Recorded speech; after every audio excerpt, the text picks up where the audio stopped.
Une vue de la Terre prise par l'astronaute de la NASA et commandant d'Artemis 2 Reed Wiseman depuis l'une des 4 fenêtres principales du vaisseau spatial d'Orion, après avoir terminé la brûlure par injection translunaire le 2 avril 2026.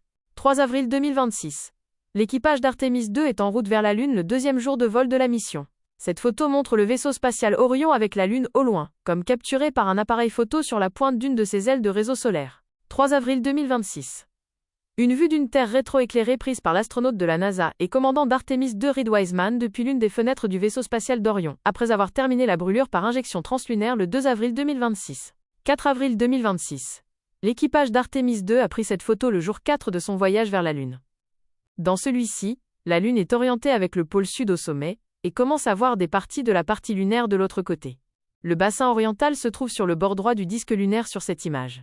Artemis 2 marque la première fois que les humains voient l'ensemble du bassin. L'équipage d'Artemis 2 continuera d'observer Oriental sous de multiples angles à l'approche de la Lune et tout au long du survol lunaire. Oriental est le bassin d'impact multi-anneaux utilisé comme base pour comparer d'autres cratères d'impact sur des mondes rocheux de Mercure à Pluton. 6 avril 2026.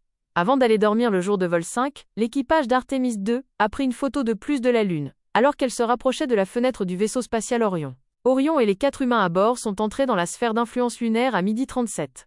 EDT le 6 avril, à la fin du 5e jour de leur mission. Cela a marqué le point où la gravité de la Lune avait une traction plus forte sur le vaisseau spatial que celle de la Terre. L'approche du placard d'Artemis 2 de la Lune viendra le jour de vol 6, alors qu'ils se balancent de l'autre côté avant de commencer leur voyage de retour sur Terre. Environ 1 heure après être entrés dans la sphère d'influence lunaire, la spécialiste de la mission Artemis 2, Christina Koch, a déclaré: « Nous tombons maintenant sur la Lune plutôt que de nous élever loin de la Terre. C'est une étape incroyable. » 6 avril 2026.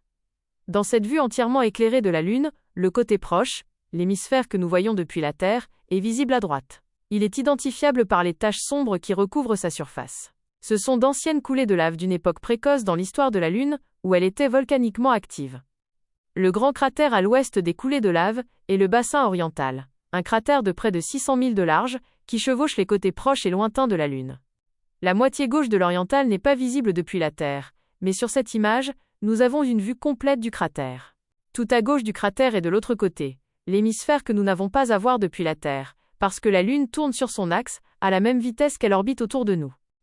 L'astronaute de la NASA et commandant d'Artemis 2 Reed Wiseman a pris cette photo de la Terre depuis la fenêtre du vaisseau spatial d'Orion, le 2 avril 2026, après avoir terminé la brûlure par injection translunaire.